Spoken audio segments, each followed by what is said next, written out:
The programs are based on two premises. One, we don't have business problems, we have people problems. And when we take care of our people problems, most of our business problems are automatically resolved.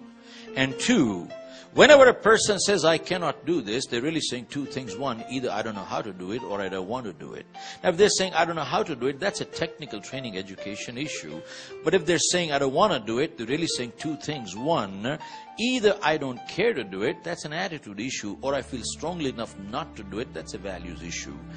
And these are the two issues that we address, and we find a greater percentage of problems in most organizations across the world fall into these two categories. Folks, we've had over 25,000 people go through our programs, and we've asked this one question to most decision makers. If there was one thing you'd like to see changed that would make your organization more productive, what would it be? And guess what they came back with? One word: attitude.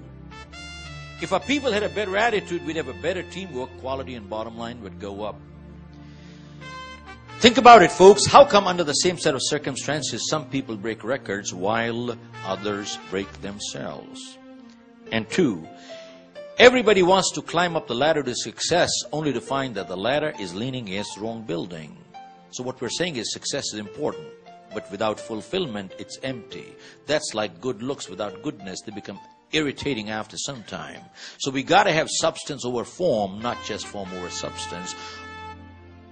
Many sales training and customer service programs teach people how to shake hands, how to say please, how to say thank you, how to smile. Folks, don't get me wrong. The pleases, thank you, smiles are important. But the question is, unless we have the desire to serve, how long can we keep a fake smile? And besides, people can see through people, can't they? And if the smile is not sincere, it's irritating, isn't it? So we got to have substance over form, not just form over substance.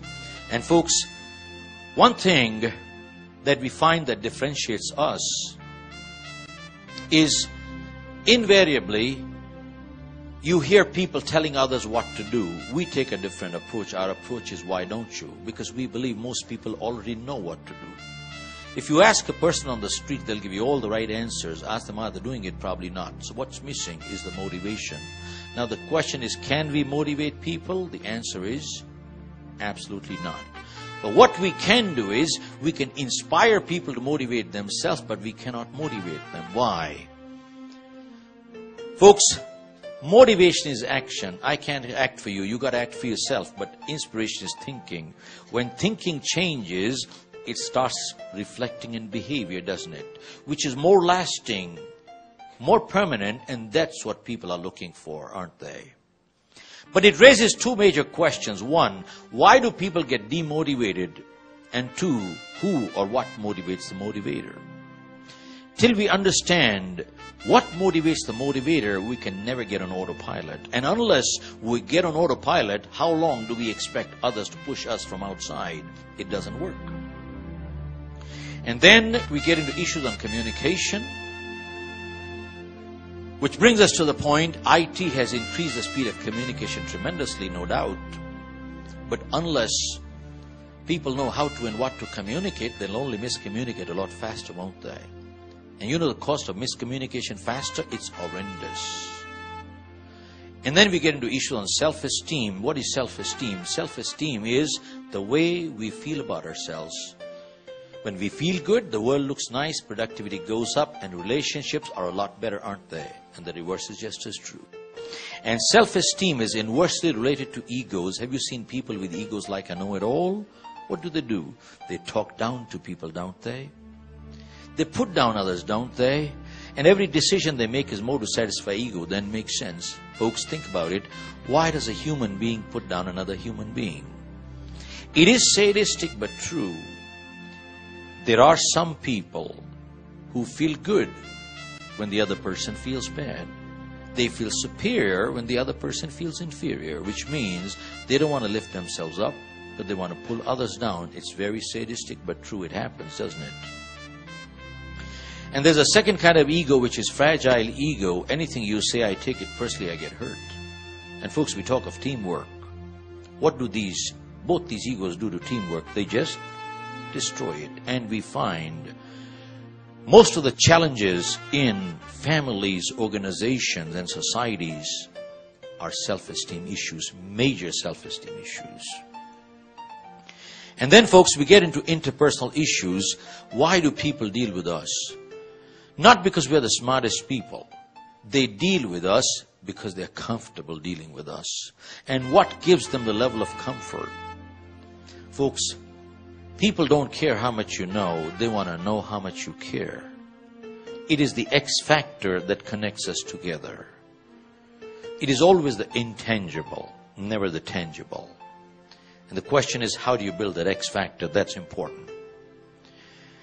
And then we get into goal setting. Folks, unless people have individual goals, how can they tie up with corporate goals? They cannot, can they? And besides, when we get into goal setting, we always address from the holistic approach perspective. And the holistic approach says that people take work problem to the family and family problems to work. We're totally connected, aren't we? And then we get into issues on leadership, which brings us to the point, folks, we find there's no such thing known as a neutral leader. Either they're good leaders or they're bad leaders. And good leaders actively guide and bad leaders actively misguide.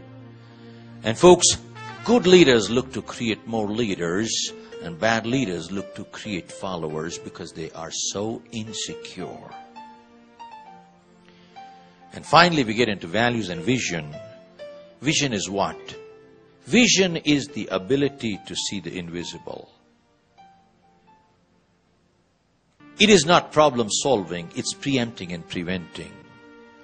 And if we can see the invisible, we can achieve the impossible.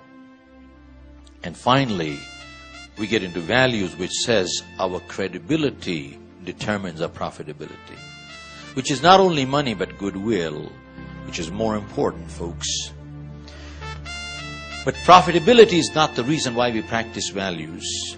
We practice because we believe in them. Folks, if we practice values because of profitability, we're acting. Then we should go to Hollywood or Bollywood. We practice values not because of profitability, but because we believe in them. Which means there are things in life that we would do or not do. Even if no one is watching, we would still not do it. And that is really what we're talking is character. There's a world of a difference between reputation and character. Reputation is what other people think of us. Character is what we know who we are. And they could be totally two different things. Character is what we would not do. Even if we knew we would not get caught, we'd still not do it. Folks, some people are honest because they don't want to get caught telling lies. They're doing the right thing for the wrong reason. Whereas some people are honest because they believe it's the right thing to do. They're doing the right thing for the right reason. And that's the difference between the two. And folks, finally we close. All this means nothing unless we have a system to put into practice. And that is what is most important, that we do want to walk away with an action plan, don't we?